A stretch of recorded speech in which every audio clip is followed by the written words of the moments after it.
జై సోమనాథ్ పార్ట్ 93 క్రితం తర్వాయి భాగం.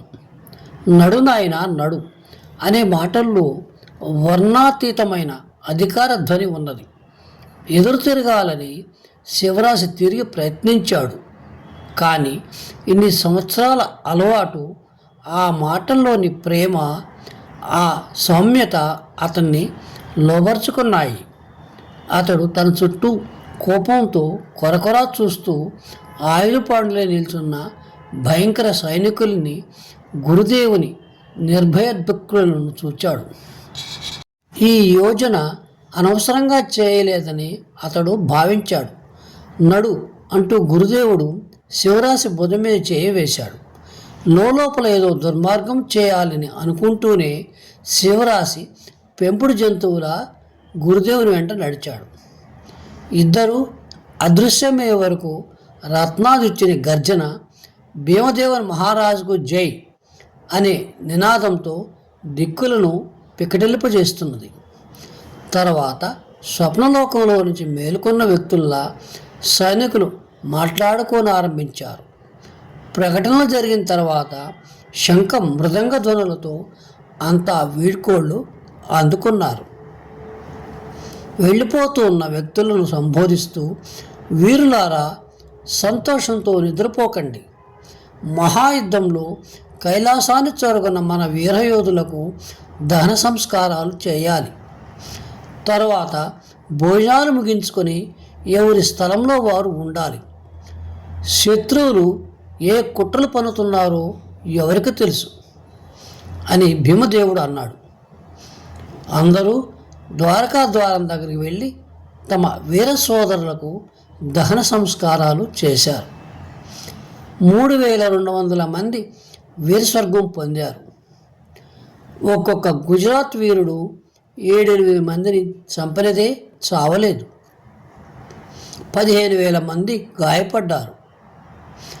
ఆ రాత్రి భీమదేవుడు, రత్నాదిత్యుడు కోటంతా చుట్టూ వచ్చారు. క్రింద పైన జరిగిన ఏర్పాట్లన్నిటినీ స్వయంగా పరిశీలించారు. తరువాత రాబోయే రేపటికై జరుగుతున్న తీవ్ర ప్రయత్నాలను చూస్తూ తమ తమ శిబిరాలకు వెళ్ళారు.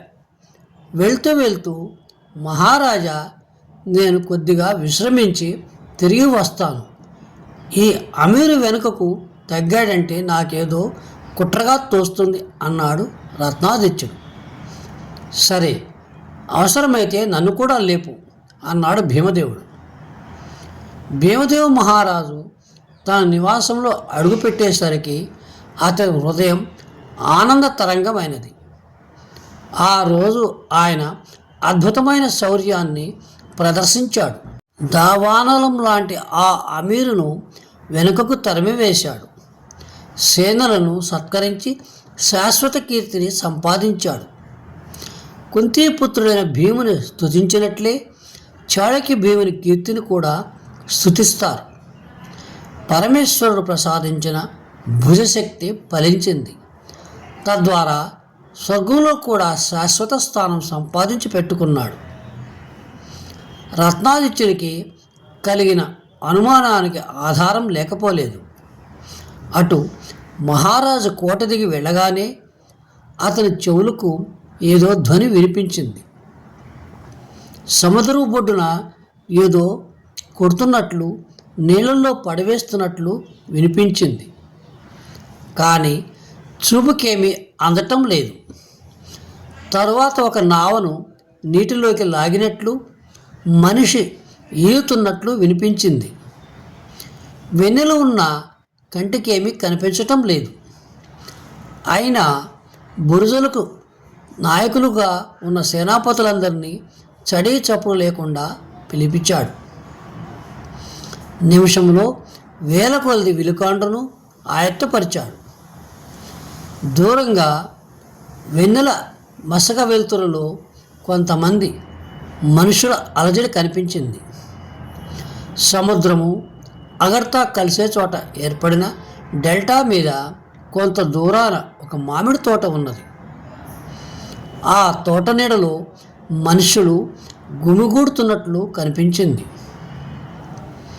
అంతటి రాత్రి వేళ కోట మీద దండయాత్ర చేయటం అసంభవమే. అదీ కాక ఆ అమీరు సేన అగట్టకు చాలా దూరాన ఉన్నది కనుక ఈ అలజడికి మరో కారణం ఉన్నట్లు అనిపించింది. చాలా దూరాన సముద్రంలో కమలాకాణి నావలున్నాయి. అందులోంచి ఒకటి చాలా నెమ్మదిగా కోట వైపు వస్తున్నది. ఈ నావను పట్టుకునేందుకు మ్లేచ్ఛ సైనికులు చేసే ప్రయత్నమే ఈ అలజడికి కారణం కావచ్చు. మ్లేచ్ఛ సైన్యం చేసే అలజడి కాకపోవచ్చు కూడా. ఆ వచ్చే నావను దివిటీలు వెలిగించి స్పష్టమైన సంకేతం చేసి రావద్దని చెప్పటం ప్రమాదకరం. అలా చేస్తే అంతవరకు శత్రువుల దృష్టికి అటు పోకపోయినా తప్పక అప్పుడు పోతుంది. శత్రువు చూడ్డం లేదనే నమ్మకంతో ఆ వస్తున్న నావను అలా రానేయడము ప్రమాదమే. రత్నాదిత్యుడు ధైర్యం చేసి ప్రమాద స్థలానికి వెళ్లేందుకు సిద్ధపడ్డాడు. అతని సేనలో బేరావల్ నుండి వచ్చిన ఖారా, నీరా అనే గజఈతగాళ్ళు ఉన్నారు. తాళ్ళు తెప్పించి ముందుగా దివిటీలు అర్పించి ఆ తాళ్లతో వారిద్దరిని నీటిలోకి దించాడు. వారిద్దరి ద్వారా పగలు జరిగిన సంగతులు, నావ రావటానికి ఉన్న ప్రమాదము చెప్పి పంపాడు. ఖారా నీరాలిద్దరూ ఒక 500 గజాలు ఈదగానే మామిడి తోటలోని అలజడికి కారణం రత్నాదిత్యుడు గ్రహించాడు. సైనికులు ఒడ్డునే నెమ్మదిగా నావలను తీసుకుని వస్తున్నారు. రత్నాదిత్యుడు భయపడ్డాడు. తలుపులు తెరిచి సైనికులను పంపుదామనుకుంటే వారు పడవల దాకా పోకముందే నశిస్తారని తెలుసు. శత్రువుల నావలు చేరిన తర్వాత ఆ నావ వస్తే ప్రమాదం తప్పదు. తద్వారా ప్రభాస నగరానికి కూడా హాని వాటిల్లవచ్చు. కనుక శత్రు సైనికులు నావలకు లంగరివేసి వెళ్ళే వరకు ఆగటం మేలని రత్నాదిత్యుడు నిశ్చయించుకున్నాడు. నావలను జతచేర్చి ఒక పెద్ద వంతెనను నిర్మించారు. శత్రువులు అగడత దగ్గర సముద్రం ఒడ్డున కొంత దూరాన వాటిని కట్టివేశారు. అక్కడికి బాణాలు విసిరిన వెళ్ళం. సశేషం.